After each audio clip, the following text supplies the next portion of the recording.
Ayan, medyo naka-recover na tayo. Good evening, afternoon, morning. Sorry, medyo sirang-sira na yung body clock ko, but I'm trying to get things back into form. Pasensya na, Secretary Ronald Llamas, RNR, ka-RNR, hindi kita masabayan over the past week. Grabe yung time zones, 10 hours difference sa Kangerlussuaq sa Greenland at saka 6 hours sa Denmark. So I'm glad finally we can catch up. Okay lang, nakapagpahinga ako kay Richard A. Darian. Slave labor, no? Human trafficking. Ayan. Nagrereklamo, nagpaparinig na. Just to be clear. Inaabot ng 2 hours, no? Sa ila ako nagkakaroon ng 2 hours na kun eh. Nako, magpasalamat sa akin, RNR, ha? Mga ka-RNR, let me just be clear, ha? Pagbukas ko ng WhatsApp ko kasi sa sobrang busy schedule ko sa travel here, travel there, na-miss ko pa yung flight ko sa walang yung Norway Airlines na yun. I mean, in my entire life, I've never seen an airline leave ahead of schedule. Walang yan kay Norway Airline yan. Like, it's not even German time. It's like Viking time. Yung talaga kung naiwan ka sa isla, bahala ka sa buhay mo. Yung grabe talaga. At least that will never happen here. I mean, grabe. First of all, fake news talaga yung Danish Terminal 2 yan. Usually Terminal 3 mas mabilis. They say 10 minutes lang yung security. It just happened that they 35 minutes yung security, talo pa yung naiya ng Pilipinas. Biglang nagyabang ka ba? Mas mabilis tayo dyan sa Terminal 1. Pero sabi ko, siguro naman iintayin tayo. Pagdating ko, 15 minutes before close na yung gate and there was only 10 minutes. Within 10 minutes, yung bag ko tinapon na sa labas. Tapos, by 3:40 yung flight, 3:41, wala nang trace of even yung afterglow, afterburn.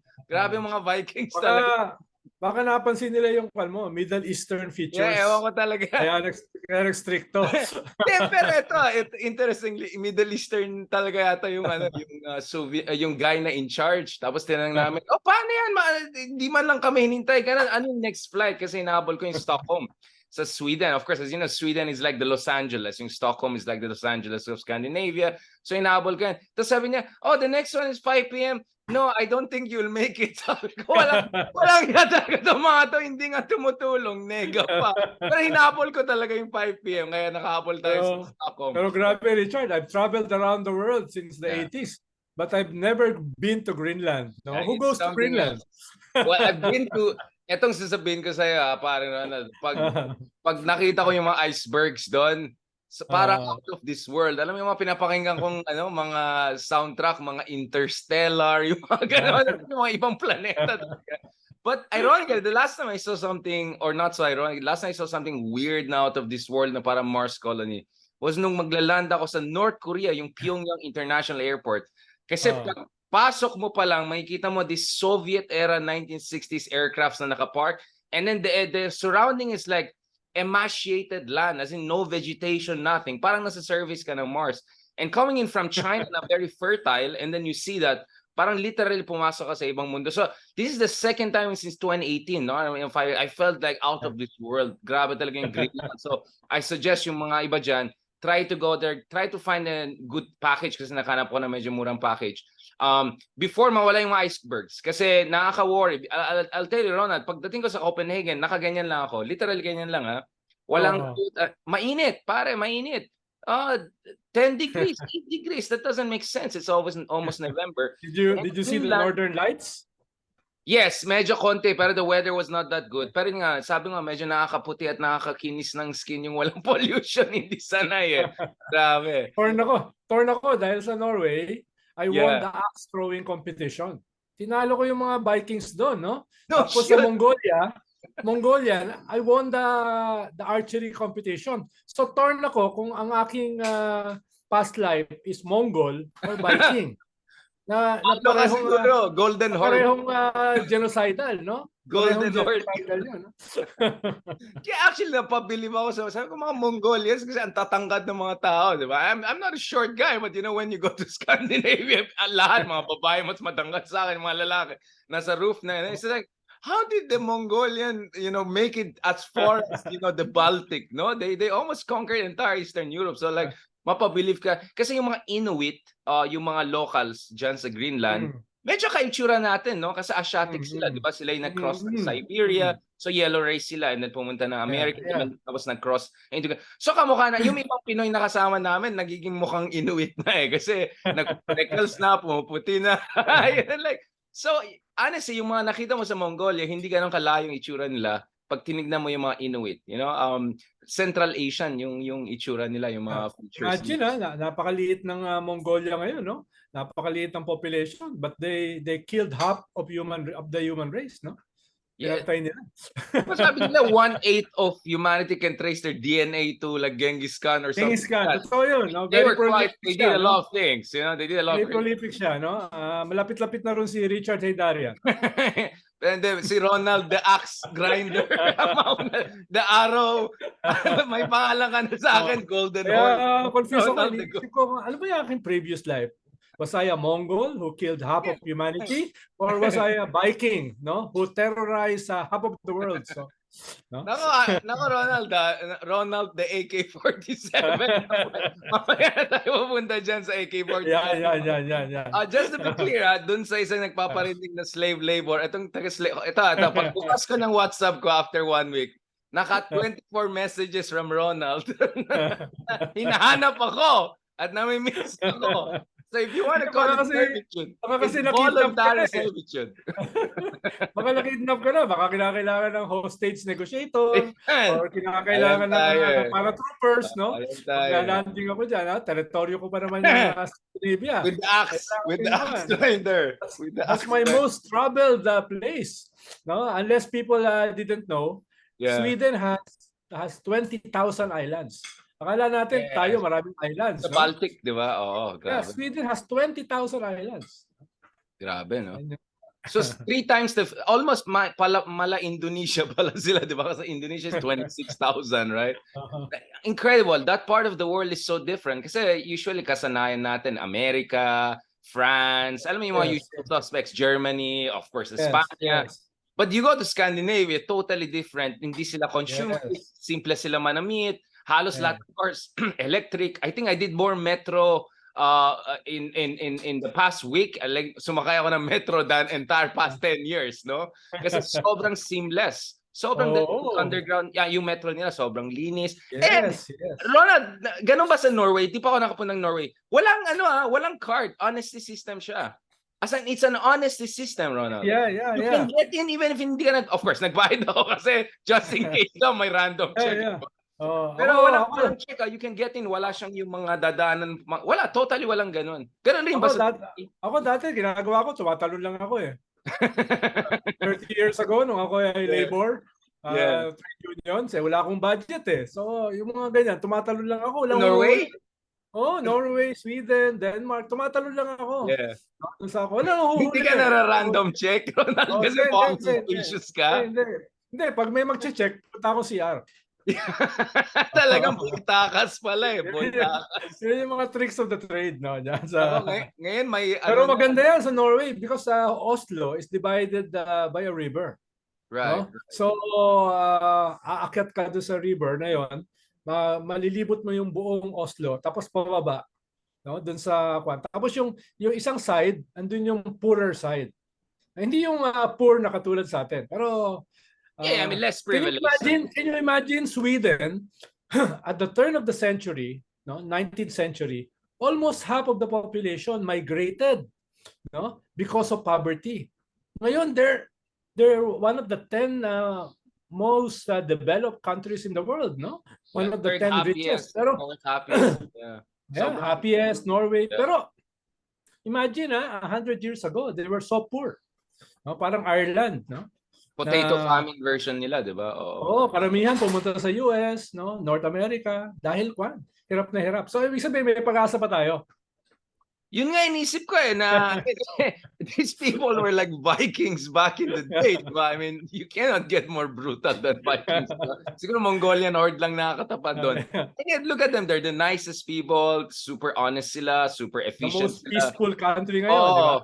Most peaceful country, highest living standards, all of those things, di ba? So talagang, may pag-asa tayo baka in the next 100 years. Dahil kung ginagawang halimbawa yung Scandinavian countries, pero sa Scandinavian countries, yung babae na buntis, no, yung kanyang anak, 1 month pa lang, may allowance na. Tapos pag Oh, pinanganak wow. siya, no, hangga't walang trabaho yung bata, no, habang lumalaki, may allowance, di ba? Dahil sa kanila, the future are the children eh. The future are the babies. Alagang-alaga yan sa mga bansang yan. No? Maliban pa sa napakaganda ng public education, napakaganda ng, Healthcare. Yeah. yeah, di ba? And Ronald, alam ko pag nag-aaral ka, meron ka pang allowance yata eh. Kunyari, Yes, yeah, yes, when you're studying, you get an allowance from the state. Like, ibang klase yun. yes. And that's Denmark. Ikaw kasi Norway, mas mayaman pang Norway. I mean, this is the Oh, country, dahil because of the oil, no? Saudi Arabia of the Scandinavia yan eh, di ba? Like, Yes. biggest sovereign wealth fund in the world, what, $3 trillion, whatever. I mean, like, super mayaman in Norway. But They can afford to lose hundreds of billions sa kanilang wealth fund, no? At because they're rich, tayo, man. they cannot afford anything. Yeah, we So, can no room for error sa atin, no? Yung mga mahilig magmaharlika sovereign wealth fund.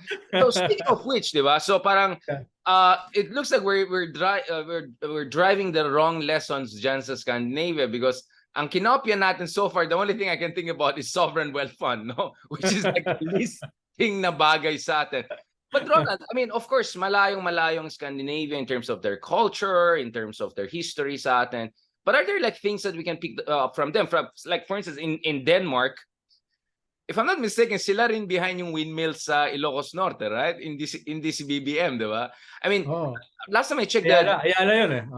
yeah, and the Danish, and the Ayala eventually, but I think the Danish were involved with the technology on all. No? But I know that the Danish talaga almost 100% renewable na sila, no? And they're in a position to even export renewables. In fact, the people who told me about that were the Germans when they were doing their Energiewende, energy transformation, etc. And they were saying how impressed they are with the Danes. And I had no idea, like Pandora, hindi lang Maersk, kasi Maersk ang alam kong Dane eh. There's so many global companies na Danish pala. And I was talking to our friends sa Department of Foreign Affairs and mga embassy natin dyan sa Denmark na tumulong sa atin kasi yung pala, if you go to Greenland, your Schengen should be from Denmark. Eh, yung iba sa amin, Schengen namin, Aleman, Schengen namin, Frances. So they had to help me. But anyways, I was talking to them about investments and all. Apparently, the Danes are very involved in the Philippines, but they're very quiet. No, hindi sila katulad ng mga Chinese. We'll talk about them shortly. Na ang daming sinabi, wala naman dumating yung pledge track. Or they're not as visible as Japan because Japan builds the public infrastructure and all. They're here. They're in Palawan doing some coconut business. They're here doing some renewable business. But they're really in position to put. Yung Lego, by the way, apparently is Dane, right? So I didn't know that. So there were many companies na apparently Danish. I thought they're like Swedish or Dutch, no? Yung pala they're Dane. So I'm very impressed. The country of, I mean, buong Denmark yata hindi pa lang, mas malaki pa yata ang QC, no? Sa population sa buong Denmark. Yeah. And yet the GDP is bigger than our entire country. Like I think they're like $500 billion GDP country. Like it's insane. It's insane. Yeah. So Ronald, I was there last year. I met the environment secretary. No, I met the head of the ruling party, Social Democrat yung ruling party dyan. Imagine yung environment secretary was much younger than you, no? Babae, a girl, no? Na ganyan yung mga cabinet secretary nila, young people, pero very effective, no? At very trustworthy, no? Wala yatang case of electoral fraud diyan sa Denmark, no? Pumunta ako dati sa Finland, no? The candidate, siya rin yung watcher. Siya yung naglalagay ng balota, no? Siya naglalagay ng balota doon sa ballot box. Pwede sa kanila yon dahil wala silang history ng election violence or election fraud. No? So ibang-iba. Can you imagine, no, yung kandidato ang watcher sa presinto dito sa Pilipinas? Sa mga Scandinavian countries ganyan. Sa Sweden, yung kanilang mga local officials are not elected, they're appointed.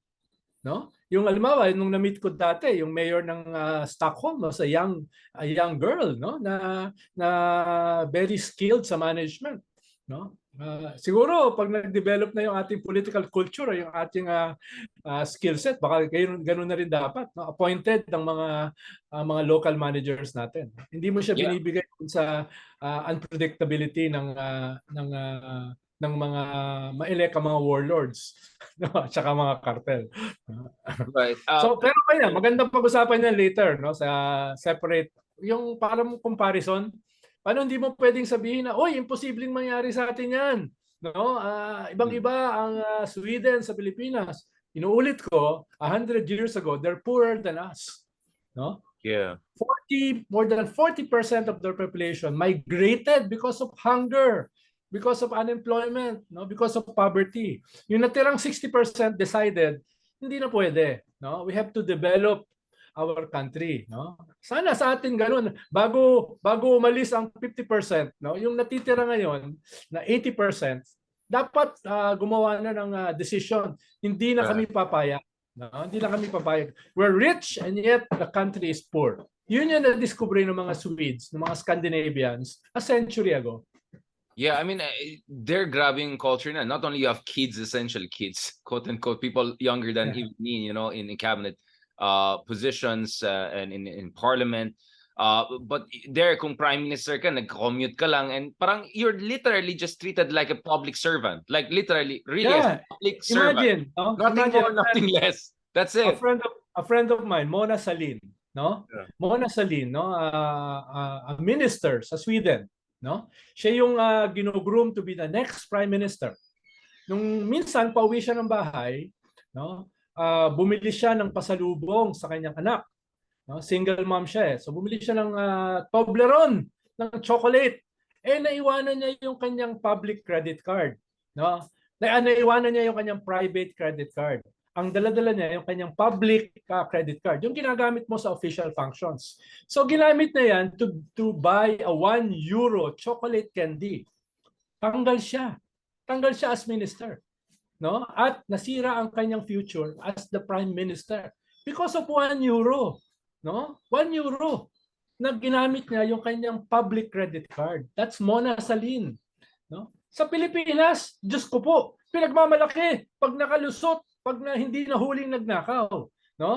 Ng hundreds of millions ng billion. Ito 1 euro.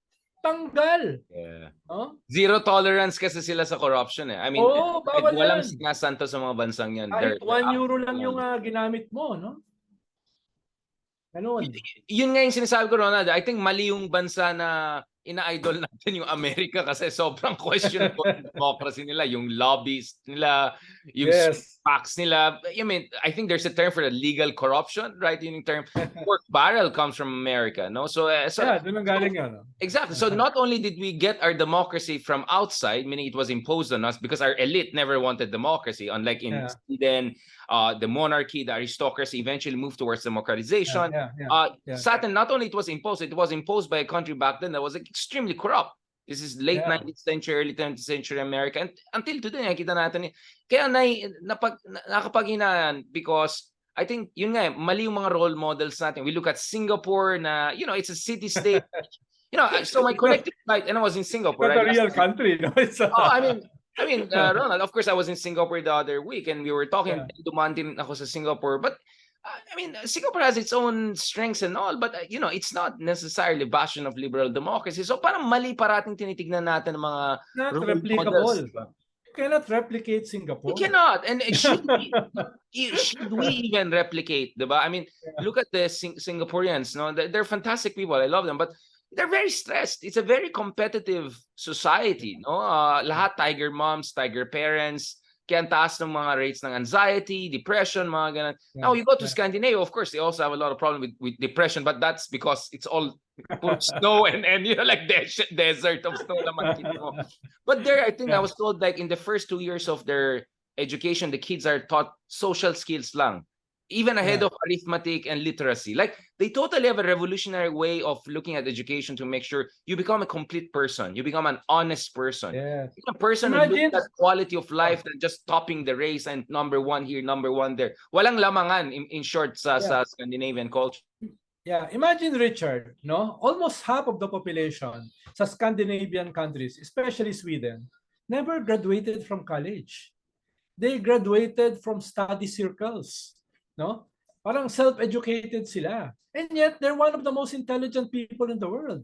Diba? Hindi yan diploma mill, yung mga Scandinavian countries. No? They have study circles, parang mga teach-ins dito nung 60s. No? Doon sila gumagawa ng sarili nilang curriculum. That's one of the foundations of their society. Participative education. No? Kaya nga, yan ang ginagamit ko sana before nung nasa trade unions ako. Yung study circle framework. ito yung tinatawag na parang organic intellectual, no?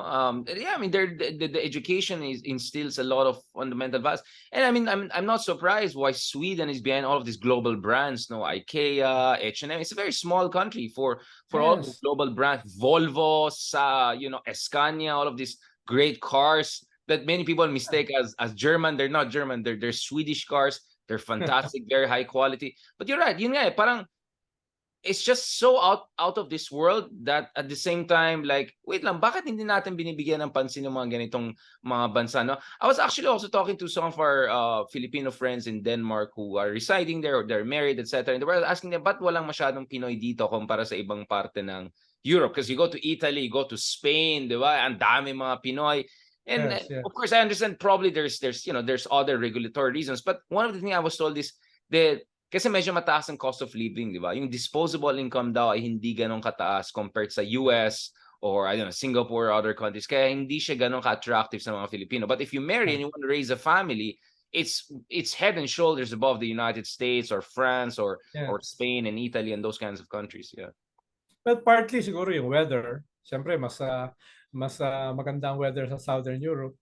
Ikalawa, yung language. Hindi ganun kadaling maunawaan ng Swedish. No? Unlike other languages. No? Yan yung, or pronounce. No? It's very harsh. It's very... Yes. No? So, pero yun, marami tayong matututunan sa mga bansa. Not as a model, no? But mga lessons. No? Lalo na social welfare. Dahil napakaganda ng social protection tsaka social welfare dyan. No? Sana nga, wag makita ng mga Pinoy yung kanilang mga kulungan eh. No? Dahil yung mga kulungan nila parang mga Norway yata yung pinaka-notorious kan, di ba? Parang condo eh, no? Meron kang cable TV, meron kang 5 meals a day, di ba? Meron kang conjugal visit, no? Solo mo yung kwarto mo, di ba? O siya pag nakita yan, magmamigrate siguro yung mga kasama natin dito. Actually, I have some stories, real life stories about some Pinoys. Trying to test us, but I'll have to check if I can share those maybe. But yeah, actually, I was surprised. I was in Amsterdam a few years ago, and I was told this is for educational purposes. By the way, I was told that Netherlands imports inmates from Scandinavia dahil naubusan sila ng accommodation doon sa mga, I mean, if your accommodation is 5-star, at some point you're gonna run out of facilities, no? So ginawa nilang penal colony yung Netherlands, right? Like, this is just crazy. It's out of this world, no? Yeah. Talking about prisons, no? Tingin ko magiging comfortable si President Duterte sa Den Haag dahil nakita ko yung preso room, walang laman. Yeah. Walang laman. So, kung sakaling matuloy yung international warrant at isuko ng Philippine government si Duterte, tingin ko hindi naman siya maghihirap dun sa preso sa Den Haag. Tsaka yung mga makakasama niya. Dahil maganda yung mga preso, parang condominium. At saka halos wala nakakulong, no? Dun sa kwan. So, I will wish him luck. So now you're officially co-host. I saw what you did there. You transitioned us to our first topic at hand. So maraming salamat. I really like what you did there. So let's talk about this shortly. No? So in our next episode, so this was kind of like an overview of, a bit Scandinavia, other countries. Wag lang tayo purong walang ganyan sa Singapore, walang sa US. There's so many other real role models. We have to look at best practices. And sabi ng Ronald, 100 years ago, Sweden was one of the richest countries, and 100 years ago, Argentina was one of the richest countries. Poorest countries in Sweden, richest countries, Argentina. And look at what the two countries have turned out over the 100 years. Institutions matter, mobilization matter. I mean, just the last thing on this, no, Ronald, I think one of the secrets to success of Scandinavian democracies is the highly mobilized labor sector they have, the highly progressive and mobilized civil society sector they have, no? Yung mga sa mga organization, kawawang mga aristocrats, no? Kawawa kung mayaman. Yeah. Almost everyone is organized into community organizations, into cooperatives, into trade unions. Everybody is organized, no? Ayan yung kaya yung mga organizations nila, yung basis ng kanilang high educational level.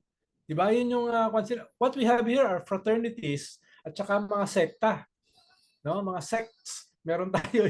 Yun yung marami sumasama. Medyo mafioso style. Yeah, medyo Italian edition tayo. Yeah, civil society is so alive, di ba? Yeah. Civil society is the foundation of society, di ba? Yun yung isang major na kaibahan. So they have the social pact. na with capital.